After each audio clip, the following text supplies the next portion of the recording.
Alright mga kapsat, nandito tayo kay Attorney Claire. Senator Marcoleta, pinagpapaliwanag sa COMELEC tungkol sa campaign ad at kanyang donors. Nako po, maingay ito, especially yung SALN niya, magkano lang, di ba? Kumpara doon sa nagastos niya doon sa kanyang campaign nung election 2025. Pakinggan natin sa Attorney Claire. Natin si Senator Marcoleta dito mag-discuss. Kasi, pagkita nung SALN, parang hindi nagtugma. Hindi talaga tugba, Attorney.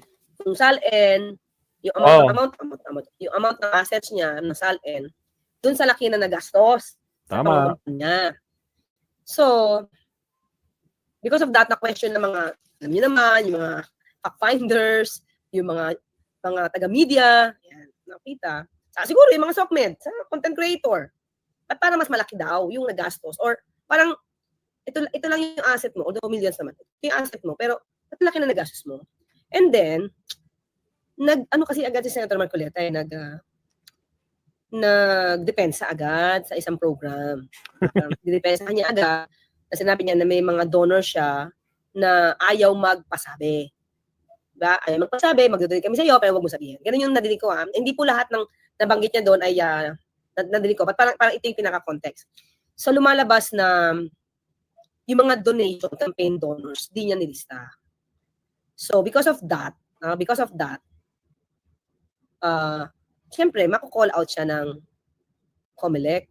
Okay? So, pakinggan mo natin mga Kristana, titignan yung tignan natin yung ibang mga... Go, Attorney. Teka lang ha, it is in separation. Kailan ba to? November 11 pa to. Ano ba? 19 to. Sige, punta muna tayo dito sa para timeline. Punta muna natin tong news. Although ko alam niyo na to sabi nga bakit hindi ko nakokontent. May kasing issues na natatunan ko to. All campaign donations should be declared. Ito na, all campaign donations should be declared. Ano ba labas ito? Hindi mo pwedeng hindi ilagay sa SOSE mo. Diba? I-report mo. Kasi ba't kailangan i-report kasi kung may overspending and what? It's a violation. Okay. Marcoleta, talaga kasi. Uy, salamat, Bini Lord. Salamat po, God bless. Makakaganti na si Garcia. Ang bilinang tingnan natin, hindi naman ilawing kembing. Salamat. Secret donor ni Marcoleta. Salamat po, God bless. Ay, ang mag-asawang diskaya. Hindi ko alam Secret donor ni Marcoleta. Mga naman, secret na Sabi ni Tatay Giz dito, secret donor ni Marcoleta ang mag-asawang Diskaya. Ay, ganun ba? Parang narinig ko din na chismis yan.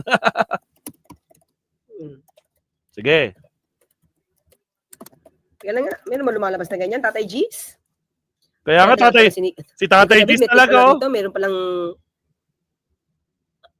wait. 1 month ago, 1 billion pa yun Ba naman yun? Parang wala pa akong makita. Okay? Sige nga.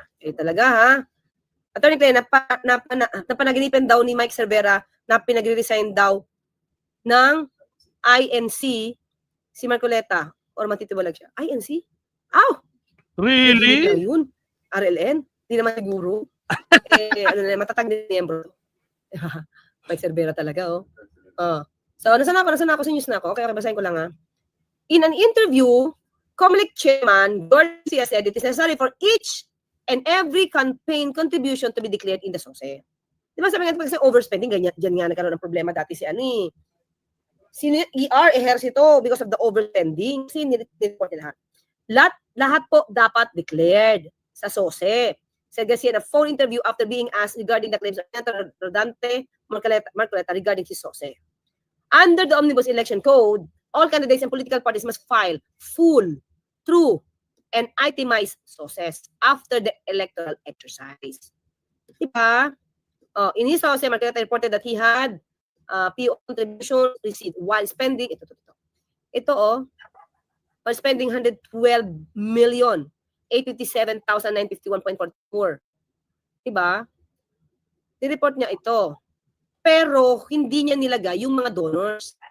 However, question sabi raised how Marcoleta was able to spend 112.85 million when his assets, SALN, reflected net worth of 51.9 million na. Di ba? Doon nagkaroon. So now, ginastified niya to. Marcoleta explained that his friends indeed donated funds for his campaign in 2025. The senator, however, said he intentionally did not declare that he received campaign donations as a way to honor the request of his donors that they remain anonymous. Pwede man naman anonymous, di ba? Anonymous. O, pwede naman ganun. Anonymous na lang sa Yun lang, ano siya problema, di ba? For its part, Paul Watchdog Contradaya said the case of Marcoleta falls for a deeper probe from the COMELEC. According to Contradaya convener Danilo Araw, it is imperative for the COMELEC to probe the case of Marcoleta, particularly on his decision to declare that he did not receive any campaign contributions. O yun, wala siyang dineclare. Pala meron. Right now, it is proper for the likes of him to be investigated and to be penalized for what he was done. The poll should take his seriously as the SOSE form appears to have been truthfully filled out based on Marcoleta's own statement. Diba? Araw noted how the recent statements of Marcoleta have failed to address the questions that have been raised concerning his SOSE and the discrepancies in SALN. Marcoleta's explanation raises more questions than answers. O kasi, diba? Nag-explain siya, pero hindi niya dineclare pala yung mga donations. He claims not to violate any law. O yan pala, no? But he should remember that filling out official documents should be truthful. O ito, taga lang, Senator Robin, ano ba to? Bendalo po. Senator Robin, o di ba? Ikaw nagtatanong sa Bendalo, o Bendalo ba to? He pointed how the SOSE form of the COMELEC states that all information contained herein are true and correct. Declaring zero contribution is neither true nor correct. Diba? To say that his friends prefer to remain anonymous is just a convenient excuse not to be transparent. Ayun na. Diba? So yan yung ano to ha, mga clear ha? November 11 pa to. So ngayon, 19 na. So ito yung, kailangan mas mabilis. Wait lang po. This is, punta tayo dito. Tingnan natin yung news ha. Para po magkaroon din ng venue ang lahat Yan na. paliwanag at the same time ang COMELEC din matingnan natin talaga yung mga dokumento mag-i-issue din kami ng show cause order. Pagpapaliwanagin ng Commission on Elections o COMELEC si Senator Rodante Marcoleta sa issue Ay, hinggil ngayon. sa kanyang Statement of Contributions and Expenditures o SOSE noong 2025 midterm elections. Maglalabas ng show cause order ang COMELEC sa susunod na linggo para madinig ang panig Yan na. ng mababatas. Viola Serafor, shout out, Siguro Viola. dapat dapat hindi muna siya nag-explain doon sa program niya. Tuloy, nalaman ng ibang tao bakit may discrepancy sa SALN niya. I mean, darating naman yung time na nasa tamang pagkakataon siya mag-explain, di ba? Maybe so truthful naman, yun nga lang, magkakaroon ng violation. Yun lang. Di ba? Magkakaroon ng violation sa SOSE. Yun lang. May kaakibat na parusa yun, mga kaklear. Saka lawyer naman siya, dapat tagal-tagal niya ng politiko. Di ba? Tagal-tagal niya ng politiko para dito pa siya mag-miss. Di ba? Kahit nga bagong politiko ka or bago kang kandidato, hindi mo to. Oops, larangan tayo ni attorney. Siyempre, sa mga team review natin dyan, ay team review to, team replay. Shoutout sa inyo. Huwag kalimutan mag-like and subscribe. Alright, pasok, attorney. Di ba? Alam naman niya yung obligation ng pagpapahal ng SOSE. Baka lang, mga ka-clear, nagagawa na to before, hindi lang napapansin. Kasi, ano pa lang siya noon, party list siya, tapos nasa house, kumaga sa dami ng house, miyembro, tapos hindi naman siya yung masyadong, hindi naman siya distrito, party list, ang dala niya party list, hindi naman yung pangalan niya, hindi masyado siyang teaming. Diba? So, ginawa niya to ngayon, so most probably, ginawa niya rin dati. Itong problema. So, titignan ba ng COMELEC din, yung mga dati niyang gawa, kasi, parang na-justify niya na, may sinabi na, na wag kong i-declare wag kong sabihin yung aking mga donors. So, kung malakas yung loob niya dito, paano pa yung nakaraan niya? Nakaraan ng party niya. So, makukonsider ba yon? Marcos plus Maleta daw po, Marcoleta. O nga eh. So, Simon. So, kung mati-check ba yung mga dati niyang ginawa at repeatedly nagagawa itong violation na to, Jane Caceres, pwede bang magkaroon ng penalty na disqualification from holding public office? Kasi pag repeatedly done, kaya lang, siyempre mga wala namang mga case yun dati. Pero at least matitrace mo kung may violation yung iba. Hindi natin alam. Kasi wala, nakaraan na yun eh. Kasi pag repeatedly done, ang pag-violate ng SOSE, pwede ka ma-disqualify. Pwede kang hindi napatakbuhin. At ngayon, nag-violate ka ng SOSE, sabi kasi nadinig ko kay chairman, pwede ka ma-file ng falsification. Tanong, pwede ka bang ma-consider pwede ka bang ipa-disqualify through a co-warranto? Diba? Sige, tuloy tayo.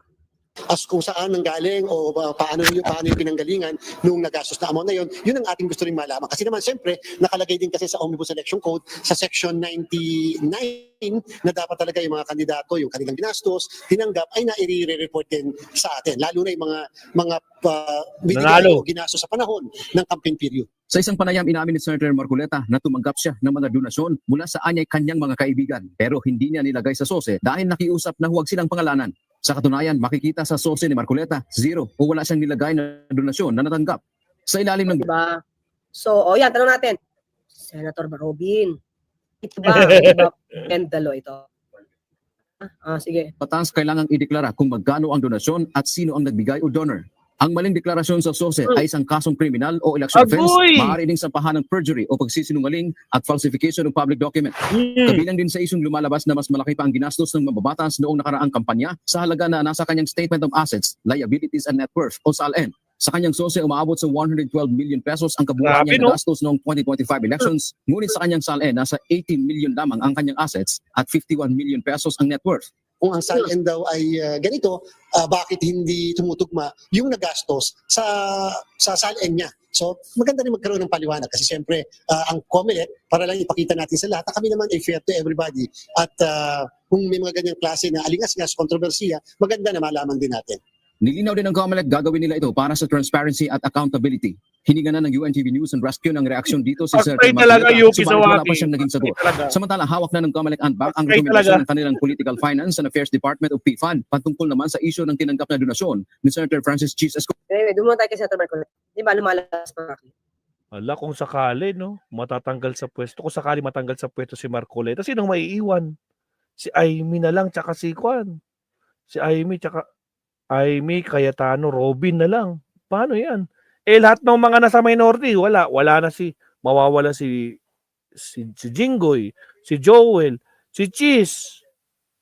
Hala, tapos si Bato, tsaka si Bongo, paktay. Tapos mawawala pa si Marcoleta. Wala na talaga maiiwan sa kanila. Saklap niyan. Nako po, magsisiyakan sila dyan. Shoutout sa iyo, Daisy Cartas. Nandiyan pa si Daisy, mga kapsato.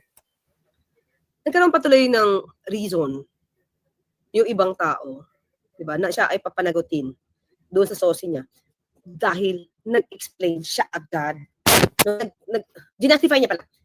Ginastify niya agad yung hindi niya paglalagay or yung inconsistency doon sa SALN niya at sa laki doon ng kanyang nagastos. O nga, kasi kung 51 million lang nga lang pera mo, saan ka kukuha ng 121? Ato, yeah, no? 121, di ba? 121, wait lang. Ba yan? Wait. Yan. Oo nga, 121 million. Ay, 112 pala. 112 million.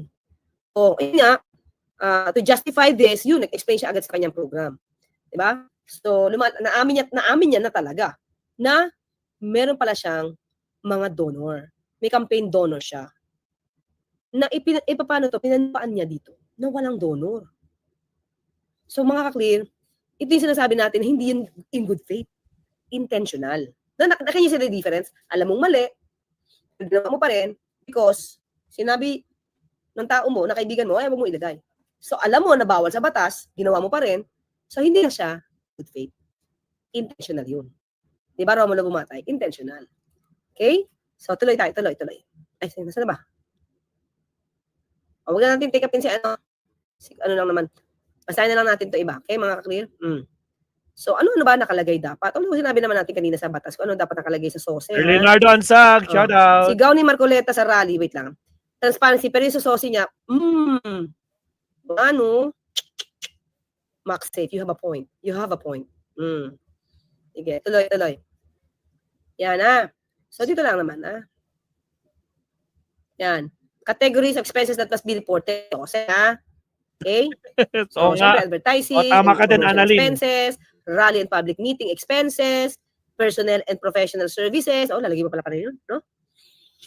Travel and logistics, communications and utilities, printing and reproduction, mga t-shirts, mga t-shirts, cups, buttons, Tarpaulin. donations, and contributions made.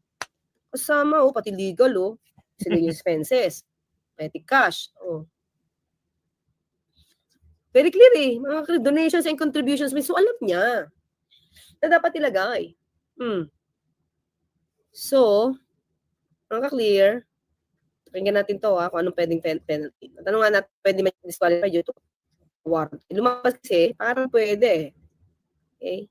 Pero dito parang sabi lang, falsification lang. Of Contributions and Expenditures o SOSE, hindi lang ni Senador Marcoleta, kundi ng lahat ng mga kumandidato sa midterm elections. Kakasuhan daw ng poll body ang mga nagsinungaling dito. Narito ang agenda report ni Joash Malimban. Dapat i-detalye ang lahat-lahat ng nabigay, i-detalye ang lahat-lahat na tinanggap, at i-detalye din yung lahat-lahat na pinagkagastusan ng pera na tinanggap o yung perang galing sa personal na pondo. Posibleng maharap sa isang election offense at iba pang kaso tulad ng falsification of public documents ang lahat ng mga kumandidato na nagsinungaling sa kanilang statement of contributions and expenditures o SOSE. Yan ang inilahad ni COMELEC Chairman George Garcia kasunod ng pag-amin ni Senator Rodante Marcoleta na hindi niya i-disclose ang lahat ng kanyang contributors sa nakaraang halalan. Una na kasing iniulat ng Billionaire News Channel na tila hindi nagkakatugma ang declared assets and net worth ni Marcoleta sa kanyang naging gastos sa 2025 elections. Ayon sa SOSE, hindi siya tumanggap ng kahit na anong contributions. Mga kliro, contributions received, itemized entries. Kita niyo ba? Wait lang. Itemized entries. In the schedule of contributions, indicate. If none, receive. Lagay 0. If none, receive. Ayan, 0. Diba? 0. Yun yung nilagay niya. Attorney Claire, Yusek, hindi ba this is not only bending the law but violating the law? Yes. Kaya nga, I guess, hindi siya bending. Hindi siya in good faith. Diba? Hindi justifiable. Diba? Burden up. Attorney Claire. Yan, okay. Burden up. Cash man o in kind sa kanyang naging kampanya. Pero ang kanyang kabuang gastos aabot sa 112 million pesos, more than 100% sa declared net worth niya na 56.9 million pesos. Parehas po yun, wala pong pinagkaiba sa doon sa election offense na 1 to 6 years imprisonment. At syempre, kung mali po yung impormasyon, yan nga po ay perjury din. At the same time, kung sakasakali, pwede rin po yung mag-classify as falsification of public document. Pero paglilinaw ni Chairman Garcia, hindi nila sinisingle out si Marcoleta at wala pang formal investigation patungkol sa senador. Kasalukuyan na raw kasing tinitingnan ng Political Finance and Affairs Department ng poll body ang SOSE ng lahat ng mga kumandidato. Sakali magkaroon ng findings, posible na magpaliwanagin si Marcoleta patungkol sa kanyang naging deklarasyon. Yun na. Ito, wait lang. Itong news na to ay, wait lang, tinanong ko ay 6 days ago. Yun na. Pinatatawag na siya tuloy. November 13. Pa to. November 13. Okay? Ito lang. Tinitingnan na namin individually yung mga SOSE patungkol sa deklarasyon, tamang deklarasyon, na isama ba o hindi na isama. Maganda po yun, yung may mga statement publicly na binigay, yung mga involved na... Yun na nga kasi nagsalita agad. So, tumbok agad si Senator Marcoleta. personalidad, kahit paano, pwede po kasi natin Magagamit yun. It's an admission. pagbasihan yun. Yung mga Nakangiti tuloy siya.